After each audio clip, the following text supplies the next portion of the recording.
কাজকর্ম থেকে আল্লাহ পাক যে আমাদেরকে মাহফিলের মজলিসে আসার এবং বসার তৌফিক দিয়েছেন, সেজন্য আমরা সকলেই কৃতজ্ঞতা আদায় করি। সকল বলি আলহামদুলিল্লাহ। নবীর উপরে দরুদ পড়ি, সকলে বলি সাল্লাল্লাহু আলাইহি ওয়াসাল্লাম। বিপ্লব ভাই, আমার সময় কতটুকু?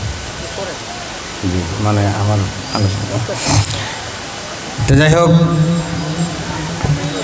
আমি বেশি কথা না বলে আমি মেন আলোচনায় আমরা চলে যাই, কারণ অনেক সময় এলোমেলো আলোচনা করতে করতে সময় চলে যায়, মূল আলোচনা হয় না, ঠিক কিনা বলেন?